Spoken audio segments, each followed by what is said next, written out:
So a couple months ago, I shared with you my 2021 reading list so far. So these were all the books that I had read up until that point. Hey guys, so I love to read a good fiction book, but for 2021, I pledged to read a book a month by a Black woman, and it could be autobiographical, it could be about their careers, about their experiences. I just wanted to be reading Black women's things. And so for the month of June, I've been reading The Misadventures of Awkward Black Girl by Issa Rae, and I'm enjoying it so much so far.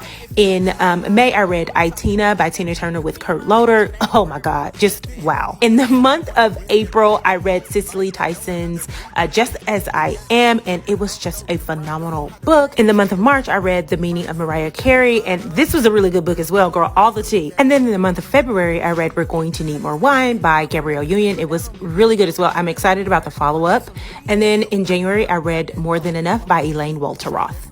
And I thought I'd come on to do a little more book talk because I have been doing a lot of reading. So at the end of the last video, I was finishing up The Misadventures of Awkward Black Girl by Issa Rae. And I really enjoyed the book. As I said in the previous video, there's a specific chapter about her relationship with her dad. I can't remember it off the top of my head, but that chapter I read maybe 2 or 3 times because I related to it so much. So yeah, ended up really liking this book. This is the book that I read in July. It's called Memorial Drive by Natasha Trethewey. It's the book that prompted my desire to try and find out what really happened to my mom. And I think the most poignant messaging that came out of it for me was that in order to move past trauma, you have to be able to tell a complete story about it. So that's what I'm on a journey to do. I'm still on a journey to try and figure out as much information about the night my mom was murdered as I can. Took a little detour. I ran into some emotional blocks that I didn't know that I had. And so I am currently working with a therapist, sort of work through some of those before I possibly open up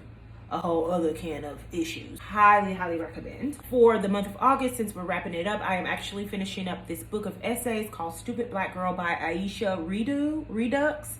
I'm not necessarily sure the proper pronunciation of her last name. And it has illustrations by Brianna McCarthy. The illustrations are so dope. I'm gonna be honest, I haven't necessarily identified with all of the essays that I've read so far, but a lot of the underlying messages and lessons learned from a lot of the stuff that she's writing about in this book of essays, I identify with. Should probably be finished reading this by the end of the week. And in addition to this, I am currently listening to the audiobook version of Pleasure Activism by Adrienne Marie Brown. Same with this, I haven't necessarily identified closely with everything that I've heard so far in the book, but I am enjoying it. I like to listen to audiobooks in the morning while I'm getting ready for like my workout and stuff like that, and those are usually books that I call either my mental health books, so they aren't necessarily self-help books. I don't really like self-help books. Last month's book was Oprah Winfrey's What Happened to You, so it would be books like those, and or what I like to call